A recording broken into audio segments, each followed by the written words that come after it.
Federation, Honorable Minister of State for Foreign Affairs, heads of organizations and heads of parastatals who are here, distinguished guests, members of the press, ladies and gentlemen.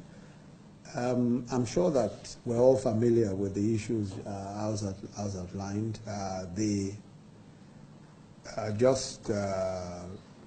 believe it was just yesterday or today, the President issued a statement in Ivory Coast where he mentioned specifically that he was concerned, of course, about the issues that are arisen concerning the girls who, or the ladies who died in the very unfortunate incident while obviously trying to while obviously trying to migrate, perhaps on the way to crossing to Europe. And of course the recent information that we got from the CNN about alleged slave dealing in Libya, which also involved some Nigerians.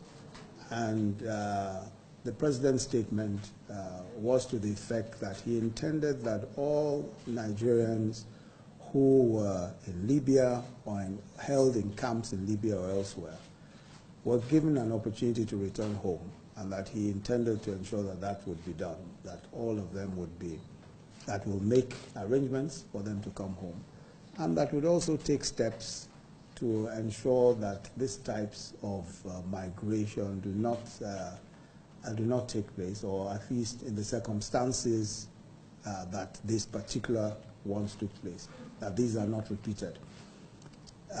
People trying to cross, in some cases, to cross very dangerous water bodies, or in some cases crossing the Sahara Desert and all of that, and being exposed to completely inhumane conditions it's a matter which obviously the President is very, very concerned about, and all of us as Nigerians are extremely concerned about it. And I believe that that is exactly the reason why it's important for us to address the issue. Of course, there are long-term issues here. There are issues around ensuring that all the economic conditions are right for people and all that. Now, these are relatively long-term issues. Most countries have their own economic difficulties. But I think in the short term, we must make sure that people do not endanger themselves in the way that some of the young men and women have endangered themselves. Most of it, I believe, is on account of lack of information. Many of them are given the impression that life out there is rosy and that the grass is greener elsewhere, and that by paying some money to some persons who basically are criminals of one kind or the other, and who are just trying to recruit persons for some illegitimate purpose or for some illegal purpose, that by paying them they can advance themselves or advance their careers one way or the other.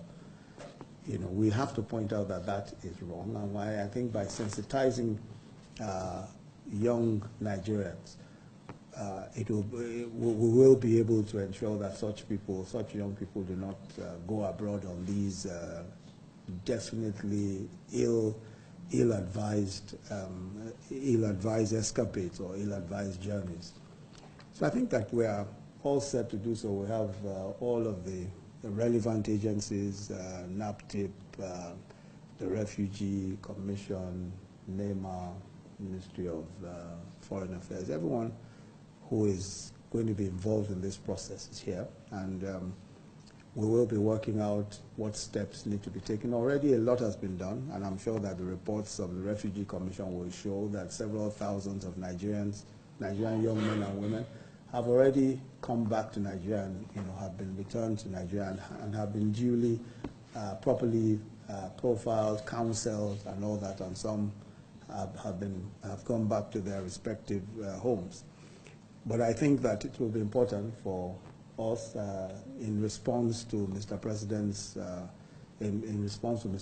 position on this and his call, to ensure that we're able to put in place something that might be a bit more permanent and may answer to some of the issues and questions that have been raised over time, and to ensure that we're able to do something that is effective and will last and endure for a long time. So I'd like to welcome you all of those who are here for this meeting, and to say that we look forward to being able to, in a matter of a day or two, have a well-prepared position and action points that we will be able to implement.